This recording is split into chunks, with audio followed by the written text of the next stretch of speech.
Hello students, good morning. Students, हमने पिछली class में डायरेक्ट इनडायरेक्ट नरेशंस के बारे में जानकारी हासिल की थी। ठीक है, इसके अंदर मैंने आपको बताया था कि जो डायरेक्ट नरेशन होता है उसमें वाक्य के सेंटेंस के दो भाग होते हैं। पहला भाग कौन सा होता है? इन्वर्टेड कॉमास के बाहर का, जिसे हम बोलते हैं रिपोर्टिंग वर्ब या रिपोर्टिंग क्लॉज। ठीक है, दूसरा भाग होता है जो होता है इन्वर्टेड कॉमास के अंदर, जिसे हम बोलते हैं रिपोर्टेड क्लॉज। क्या बोलते हैं? रिपोर्टेड क्लॉज बोलते हैं उसको। और आपको साथ ही ये भी बताया था जो रिपोर्टिंग क्लॉज होता है, जो बाहर का वाक्य होता है, उसमें हम कौन कौन से चेंजेस करते हैं, ये हमने पिछली क्लास में सीखा था। अब आज की क्लास में देखेंगे कि जो इन्वर्टेड कॉमास के अंदर का वाक्य होता है, जिसे हम बोलते हैं रिपोर्टेड क्लॉज, उसमें कौन कौन से चेंजेस हमें करने पड़ते हैं इनडायरेक्ट सेंटेंस में बदलने के लिए। ठीक है, डायरेक्ट से इनडायरेक्ट बनाने के लिए हमें अंदर वाले वाक्य में कौन कौन से चेंजेस करने होते हैं, मतलब कौन कौन से परिवर्तन करने होते हैं। तो अंदर वाले वाक्य में हमें मुख्य रूप से 3 परिवर्तन करने होते हैं। जो पहला परिवर्तन होता है वो होता है प्रोनाउन से संबंधित परिवर्तन, मतलब प्रोनाउन को हम चेंज करते हैं। अब किस प्रकार चेंज करेंगे वो हम अभी देखते हैं। दूसरा परिवर्तन होता है वर्ब, क्रिया। ठीक है, जिसमें टेंस भी चेंज होता है। भाई टेंस की हेल्पिंग वर्ब या मेन वर्ब जब चेंज होगी तो टेंस अपने आप चेंज हो जाएगा। चाहे से आप क्रिया से संबंधित चेंजेस बोल लीजिए या टेंस से संबंधित परिवर्तन बोल लीजिए, एक ही बात है। तो क्रिया मतलब वर्ब से संबंधित परिवर्तन। ठीक है, तीसरा परिवर्तन होता है दूरी या समय से संबंधित परिवर्तन। ठीक है, अब हम सबसे पहले देखते हैं प्रोनाउन से संबंधित परिवर्तन किस प्रकार से हम करेंगे। ठीक है, और प्रोनाउन आखिर होते कौन कौन से हैं पहले हम ये भी देखेंगे, और फिर प्रोनाउन से संबंधित परिवर्तन किस प्रकार से किया जाता है। ठीक है, अब देखिए स्टूडेंट्स, पहले तो हम देखते हैं प्रोनाउन कौन कौन से होते हैं। देखिए, प्रोनाउन आते 3 प्रकार के होते हैं, फर्स्ट पर्सन, सेकंड पर्सन और थर्ड पर्सन। फर्स्ट पर्सन वो होते हैं जिसमें हम स्वयं की बात करते हैं, हम या मैं अपनी बात करूं या मैं हमारी बात करूं, वो फर्स्ट पर्सन हो गया, अपनी बात करने वाला फर्स्ट पर्सन। जैसे आई और वी। ठीक है, आई मानी मैं, वी मानी हम हमारी बात करते हैं, मेरी बात करता हूं, तो वो फर्स्ट पर्सन हो गया, बात करने वाला। सेकंड पर्सन, जिससे हम बात कर रहा है, जिससे हम बात कर रहे हैं, वो हो गया सेकंड पर्सन। जैसे मैं आपसे बात कर रहा हूं तो यू मतलब आप, तो आप क्या हो? सेकंड पर्सन मतलब दूसरे व्यक्ति हो गए। पर्सन मतलब व्यक्ति, दूसरा व्यक्ति कौन हो गया? यू, तुम। ठीक है, और थर्ड पर्सन कौन सा होता? जैसे मैं आपसे बात कर रहा हूं किसी तीसरे व्यक्ति के बारे में, जैसे मैं कह रहा हूं आपसे कि वह स्कूल नहीं जाता, तो वह कौन है? तीसरा व्यक्ति है जिसकी मैं बात कर रहा हूं। वो बात करने वाला कौन है? मैं। किससे कर रहा हूं मैं? आपसे। तो आप तो हो गए सेकेंड पर्सन, मैं हो गया फर्स्ट पर्सन, और वह जिसकी हम बात कर रहे हैं वो हो गया थर्ड पर्सन, मतलब तीसरा व्यक्ति। ठीक है, तो ये तो हो गया आपके सब्जेक्ट आई वी। ठीक है, first person, you second person में आता है सब्जेक्ट के रूप में, ही शी दे ये होते हैं थर्ड पर्सन। ही मानी वह, जो कि लड़के के लिए काम में आता है। शी मानी भी वह होता है, लड़की के लिए काम में आता है। दे यानी वे, ये सारे आपके सब्जेक्ट के रूप में काम में आने वाले प्रोनाउन हैं। कौन से प्रोनाउन है? जो सब्जेक्ट के तौर पर काम में आते हैं। ठीक है, अब देखिए सेकंड नंबर लाइन पे हम आते हैं।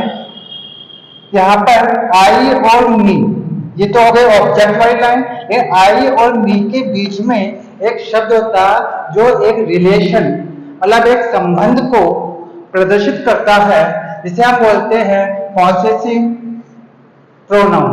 पॉसेसिव प्रोनाउन जो सब्जेक्ट और ऑब्जेक्ट के बीच की कड़ी को जोड़ते हैं।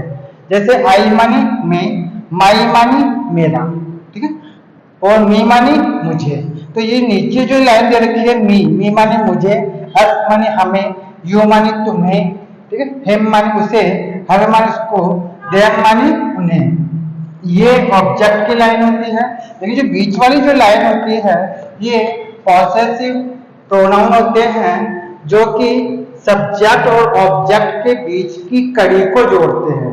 सब्जेक्ट और ऑब्जेक्ट के बीच में संबंध बताने वाले शब्द, रिलेशन प्रदर्शित करने वाले जो शब्द होते हैं वो होते हैं पॉसेसिव प्रोनाउन। जैसे माई मेरा, आवर माने हमारा, योर या योर्स माने तुम्हारा, हिज माने उसका, हर माने उसकी, ठीक है, देयर माने उनका, ठीक है। तो ये क्या है? पॉसेसिव प्रोनाउन है, ठीक है। तो ये आपके फर्स्ट पर्सन प्रोनाउन हो गए, ये सेकंड पर्सन प्रोनाउन हो गए और ये थर्ड पर्सन प्रोनाउन हो गए, ठीक है। अगर अंदर वाले वाक्य में आपको इस तरह से कोई प्रोनाउन प्राप्त होते हैं तो कब तो हम चेंज करते हैं और कब चेंज नहीं करते हैं। अब इसको हम समझ लेते हैं। तो समझ में आ गया प्रोनाउन कौन कौन से होते हैं? फर्स्ट पर्सन प्रोनाउन कौन से होते हैं?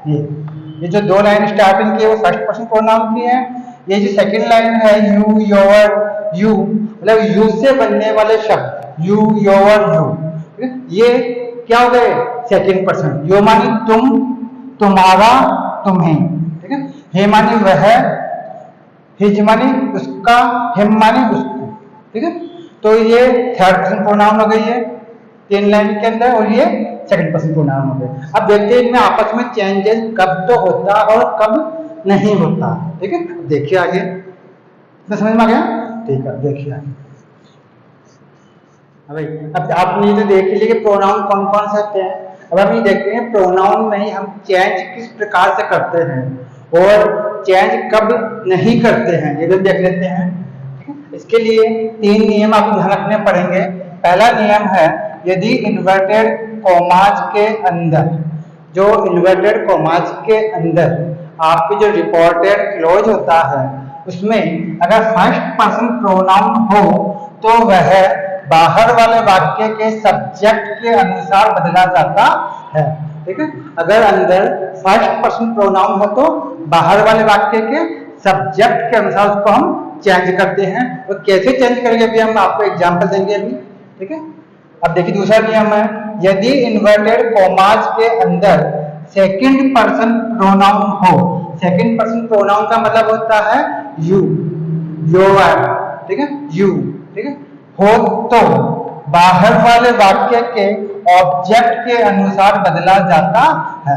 अगर इन्वर्टेड कॉमास के अंदर सेकंड पर्सन प्रोनाउन है तो बाहर वाले वाक्य के ऑब्जेक्ट के अनुसार उसको हम चेंज करते हैं।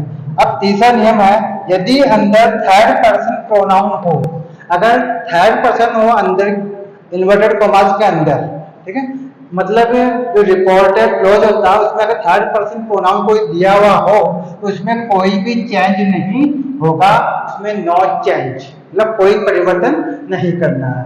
इन तीनों नियमों को समझने के लिए एक छोटा सा फार्मूला होता है जिससे आप बड़ी आसानी से इसको याद रख सकते हैं, SON, सन, ठीक है। इसमें फर्स्ट नंबर पे आता है सब्जेक्ट। इसका अर्थ यह हुआ कि फर्स्ट पर्सन को सब्जेक्ट के अनुसार चेंज करते हैं। सेकंड नंबर पे आता है ओ, इसका अर्थ यह हुआ कि सेकंड पर्सन प्रोनाउन को हम ऑब्जेक्ट के हिसाब से चेंज करते हैं, ठीक है। और थर्ड पर्सन प्रोनाउन हो तो उसमें नो चेंज, एन का मतलब होता नो चेंज, मतलब कोई परिवर्तन नहीं करता, ठीक है। एस का सब्जेक्ट, ओ का अर्थ होता है यहाँ पर ऑब्जेक्ट और एन का अर्थ है यहाँ पर नो चेंज, मतलब कोई भी परिवर्तन नहीं करना। कब नहीं करना? थर्ड पर्सन प्रोनाउन में। थर्ड पर्सन प्रोनाउन हो तो no change, second person pronoun हो तो बाहर वाले वाक्य के ऑब्जेक्ट के अनुसार, और फर्स्ट पर्सन प्रोनाउन हो अगर अंदर तो बाहर वाले वाक्य के सब्जेक्ट के अनुसार। तो आप इस छोटे से फार्मूले से इन तीनों नियमों को बड़ी आसानी से याद रख सकते हो, ठीक है। अब देखो कई बार ये होता है कि बाहर वाले वाक्य में, ठीक है, ऑब्जेक्ट दिया हुआ ही नहीं होता। कई बार बाहर वाले वाक्य में ऑब्जेक्ट ही नहीं होता, केवल सब्जेक्ट आता है और एक वर्ब आती है, उसके बाद डायरेक्ट इन्वर्टेड कॉमा चालू हो जाता है, ठीक है। अगर बाहर वाले वाक्य में ऑब्जेक्ट नहीं है तो आपने यहाँ पे नियम भी देखा होगा कि इन्वर्टेड कॉमास के अंदर सेकंड पर्सन प्रोनाउन हो तो बाहर वाले वाक्य के ऑब्जेक्ट के अनुसार बदला जाता है। लेकिन भाई सीधी सी बात तो ये है, अगर बाहर वाले वाक्य में ऑब्जेक्ट नहीं दिया हुआ हो, ठीक है, तो सेकंड पर्सन प्रोनाउन को हम कैसे चेंज करेंगे, ठीक है, और उसमें क्या चेंजेस होगा, क्योंकि मैं आपने सेकंड नियम देखा तो है, लिखा हुआ तो है यहाँ पर कि सेकंड पर्सन प्रोनाउन हो किसके अनुसार चेंज करते हैं, ऑब्जेक्ट के अनुसार, ठीक है। लेकिन अगर बाहर वाले वाक्य में ऑब्जेक्ट दिया हुआ ही नहीं हो, तो अगर दे ही नहीं रखा हो तो क्या करेंगे आप, तो कई आपके जनरली ऐसे सेंटेंस आते हैं जिसमें बाहर वाले वाक्य में केवल सब्जेक्ट और वर्ब दी हुई होती है, ऑब्जेक्ट दिया हुआ नहीं होता, तो उसमें हम किस प्रकार से हम चेंजेस कर देंगे वो भी देख लीजिए आप। देखिए, अब देखिए, अभी मैंने आपको बताया कि अगर अंदर वाले वाक्य में फर्स्ट पर्सन प्रोनाउन हो तो बाहर वाले वाक्य के सब्जेक्ट के अनुसार चेंज होगा। अगर फर्स्ट पर्सन जैसे आई, वी या इनसे संबंधित कोई शब्द हो, इनके रिलेटिव कोई शब्द हो, तो वो बाहर वाले वाक्य के सब्जेक्ट के अनुसार चेंज होते हैं। और अगर इन्वर्टेड कॉमास के अंदर सेकंड पर्सन प्रोनाउन हो तो बाहर वाले वाक्य के ऑब्जेक्ट के अनुसार चेंज होते हैं। लेकिन बात यहाँ पे अटक गई थी अपनी कि अगर ऑब्जेक्ट नहीं दे रखा हो, अगर नहीं हो, ठीक है, तो भाई बाहर वाले वाक्य में ऑब्जेक्ट नहीं है और मान लीजिए अंदर वाले वाक्य में मान लीजिए यू आ गया, ठीक है, तो जो सेकंड पर्सन प्रोनाउन होता है यू, ठीक है, वो किसके अनुसार चेंज होता है, ऑब्जेक्ट के अनुसार। लेकिन अगर आपके पास ऑब्जेक्ट नहीं हो तब हम क्या काम करेंगे, यहाँ पर हम किसको ऑब्जेक्ट मानेंगे, चेंज तो करना पड़ेगा, ठीक है। तब हम क्या काम करते हैं, ऑब्जेक्ट नहीं हो उस कंडीशन में तो फर्स्ट पर्सन वाले जो ऑब्जेक्ट होते हैं मी या अस, ठीक है, मी या अस, आई का ऑब्जेक्ट होता है मी, वी का ऑब्जेक्ट होता है अस, ठीक है। इसी प्रकार थर्ड पर्सन जो प्रोनाउन होते हैं उसमें जो ऑब्जेक्ट वाली लाइन बताई थी हिम, हर, ठीक है, या देम, ठीक है,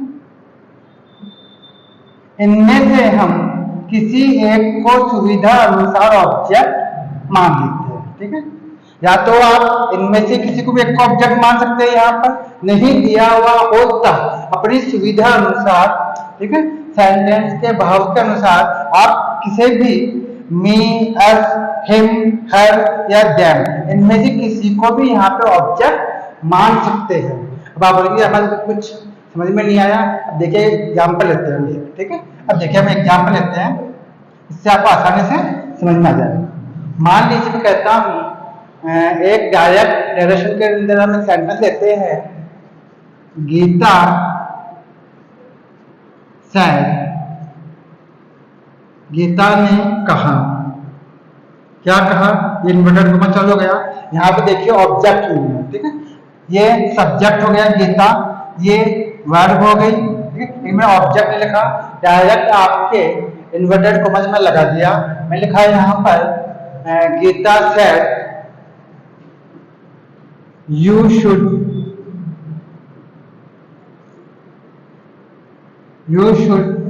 help your friend, help your friend, ये आपने इन्वर्टेड कॉमा यहाँ पे बंद कर दिया, ठीक है। ये आपके एक डायरेक्ट नरेशन के अंदर सेंटेंस दिया हुआ है, ठीक है। अब इसका आपको इनडायरेक्ट बनाना है, तो मैंने आपको बताया था बाहर वाले वाक्य में हम कोई भी खास चेंजेस नहीं करते हैं। अगर बाहर वाले वाक्य में सब्जेक्ट एडजेक्टिव रहेगा और अगर सैड दिया हुआ हो तो सैड का सैड ही रहेगा, लेकिन अगर सैड के आगे टू दिया हुआ होता और उसके आगे ऑब्जेक्ट दिया हुआ होता तो सैड टू का हम होल्ड कर देते, लेकिन फिलहाल यहाँ पे सैड तो सैड का सैड रहेगा, लिखेंगे गीता सैड, गीता सैड।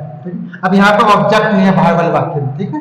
अब इन्वर्टेड कॉमा को हम हटाएंगे, इसको हटा करके इसके स्थान क्या लगाएंगे हम, दैट, कनेक्टिव वर्ड में दोनों साइड का भी जोड़ने के लिए इसका अर्थ है की, ठीक है, ये लेंगे दैट, ठीक है। अब देखिए यहाँ पर इन्वर्टेड कॉमास के अंदर एक तो सेकंड पर्सन प्रोनाउन है यू, ठीक है, और एक है योर। ये दोनों सेकंड पर्सन प्रोनाउन है, ठीक है।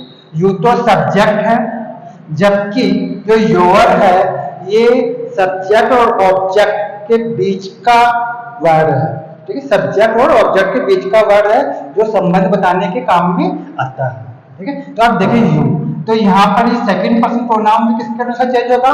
बाहर वाले वाक्य के ऑब्जेक्ट के अनुसार। लेकिन बाहर वाले वाक्य में यहाँ पर ऑब्जेक्ट है ही नहीं, यहाँ पे तो केवल सैड तक की आपको वाक्य दिया हुआ और यहीं पे आपके इन्वर्टेड कॉमास चालू हो गया, ठीक है। अब यहाँ पर ऑब्जेक्ट है ही नहीं। अब देखिए, अब आप चाहे तो यहाँ पर सैड के बाद में ऑब्जेक्ट मी को भी मान सकते हैं, अस को भी मान सकते हैं, हिम को भी मान सकते हैं, हर को भी मान सकते हैं और देम को भी मान सकते हैं। इनमें से आप किसी को भी एक को ऑब्जेक्ट मान लीजिए, ठीक है। अभी फिलहाल हम मी को हम ऑब्जेक्ट मान के चलते हैं, ठीक है। अब देखिए, अगर मान लीजिए यहाँ पे सैड के बाद में यहाँ पे मी लिखा हुआ है, क्या लिखा हुआ?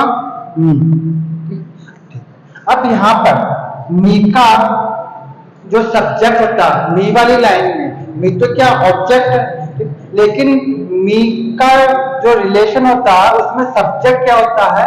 आई, ठीक है। तो यहाँ पे ये यू चेंज होगा इस मी के अनुसार। ये सब्जेक्ट की जगह है, ये क्या यू सब्जेक्ट है, लेकिन ये सब्जेक्ट चेंज होगा इस मी के अनुसार, ठीक है। तो यहाँ पर क्या है? मी। तो मी के अंदर सब्जेक्ट क्या होता? मी वाले स्तंभ में देखोगे आप, क्या था? आई, ठीक है, आई। अब शुड ऐसे ऐसे रहेगा, इट इज, हेल्प। अब यहाँ पर होगा योर, इसको भी चेंज करना पड़ेगा। अब ये भी किसके अनुसार चेंज होगा? इसी के अनुसार, मी के अनुसार ही चेंज होगा, क्योंकि ये भी सेकंड पर्सन प्रोनाउन है। अब मी वाली जो लाइन थी उसमें मैंने बताया था आई, माई, मी, ये योर मानी तुम्हारा, ये संबंध बताने वाला शब्द है। आई और मी के बीच में संबंध बताने वाला शब्द क्या होता है?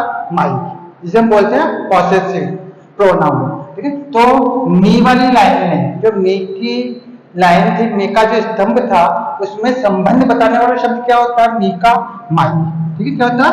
माई। तो माई योग के साथ क्या गया? माई, और यहाँ जगह फ्रेंड, FRI, और हम फुल स्टॉप लगा देंगे और इन्वर्टेड कॉमास को हटा दिया हमने, ठीक है। अब देखिए यहाँ पर एक तो आई हो गया, एक क्या हो गया? माई हो गया। क्यों? क्योंकि मैंने यहाँ पे ऑब्जेक्ट क्या मान रखा? मी मान रखा। ऑब्जेक्ट क्या मान रखा? मी मान रखा। इसलिए मी से, मी के अनुसार सब्जेक्ट तो हो गया आई, और ये जो योर है इसके साथ आ गया माई। अब मान लीजिए, अब आप बोलेंगे कि साहब अगर हम अस मान लेते तो यहाँ पर अस मानी हमें, तो अब देखिए अस मान के देखते हैं हम। यहाँ पर मैंने यहाँ पर ऑब्जेक्ट अब मान के रहा हूँ अस, ठीक है। मैंने यहाँ पे ऑब्जेक्ट मान लिया अस। मान लीजिए यहाँ पे ऑब्जेक्ट दिया हुआ तो है नहीं, ठीक है। हमने अपनी इच्छा अनुसार यहाँ पे ऑब्जेक्ट हम मान के चल रहे हैं, एस मान के चल रहे हैं, हालांकि आपको लिखना नहीं है, ठीक है। तो हम यहाँ पे ऑब्जेक्ट मान लेते हैं अस। अब अस मानी हमें। अब अस की लाइन में जो एस वाला स्तंभ है, मैंने आपको कहानी बनाई थी आपको, तो आप अस को मैंने बताया नीचे नीचे बताया था, आपने इससे बताया था मैंने आपको वी पावर अस, इस तरह से बताया था मैंने आपको। तो अस वाली लाइन में सब्जेक्ट क्या होता? वी। क्या होता? वी। तो यहाँ पे क्या कर देंगे हम? वी, ठीक है, कर देंगे वी, ठीक है। और यहाँ पर ये योर है, योर भी इसके अनुसार चेंज होगा, लेकिन ये सब्जेक्ट और ऑब्जेक्ट के बीच का वर्ड है। सब्जेक्ट और ऑब्जेक्ट के बीच का रिलेशन बताने वाला शब्द है योर।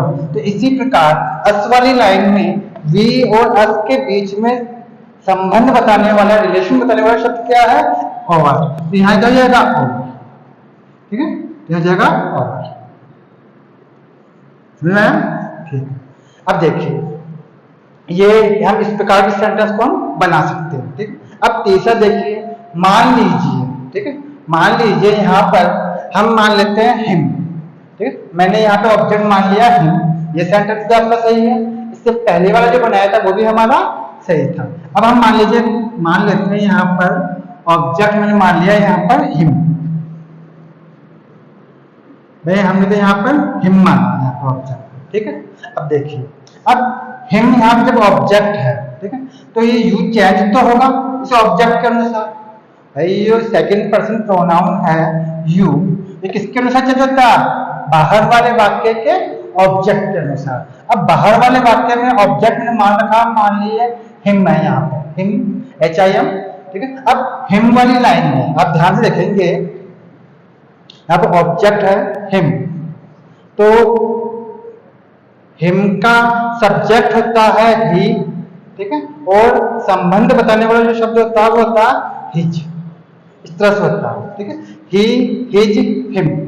तो यहाँ पर यू किस तौर पर है? सब्जेक्ट के तौर पर है, ठीक है, सब्जेक्ट के तौर पर है, इसलिए हम जो हिम है, हिम का सब्जेक्ट, ये क्या है? सब्जेक्ट है, ये क्या है? प्रोसेसिव प्रोनाउन है, ठीक है, और ये क्या है? ऑब्जेक्ट है, ठीक है। मतलब ये संबंध बताने वाला, रिलेशन बताने वाला वर्ड है, जबकि ये ऑब्जेक्ट है और ऊपर ऊपर सब्जेक्ट होता है, ही, हिज, हिम, ठीक है। तो यहाँ पर हिम का सब्जेक्ट क्या होगा? हिम के अनुसार सब्जेक्ट क्या बनेगा? हम कहेंगे यहाँ पर ही, क्या होगा? ही, ठीक है। ये तो हो गया आपका सब्जेक्ट। अब योर, यहाँ पे ये भी क्या प्रोनाउन है, इसको भी चेंज करना पड़ेगा, ठीक है। अब देखिए, अब योर ये बीच का शब्द है, सब्जेक्ट और ऑब्जेक्ट के बीच का वर्ड है, तो जो रिलेशन बताने वाला शब्द है योर, वो हिम के अनुसार चेंज होगा। अब हिम के अंदर ये जो हिज फैमिली में संबंध बताने वाला शब्द कौन सा है? हिज, तो लिखेंगे यहाँ पर हिज, ठीक है। वो इस तरह से ये सेंटेंस आपका बन जाएगा, ठीक है। इस प्रकार आप यहाँ पर ऑब्जेक्ट इनमें से किसी भी एक को मान सकते हैं और किसी भी एक को ऑब्जेक्ट मान करके आप यहाँ पर इन्वर्टेड कॉमास के अंदर जो भी प्रोनाउन आ रहे हैं उस बाहर वाले ऑब्जेक्ट के अनुसार चेंज कर सकते हैं। स्टूडेंट में समझता हूँ आपको समझ में आ गया होगा इतना, ठीक है। आज के लिए इतना ही, नेक्स्ट क्लास में हम फिर मिलेंगे और नेक्स्ट क्लास हम देखेंगे इसके अंदर टेंस संबंधी परिवर्तन, यानी वर्ग संबंधी परिवर्तन किस प्रकार से करते हैं, ठीक है। नमस्कार।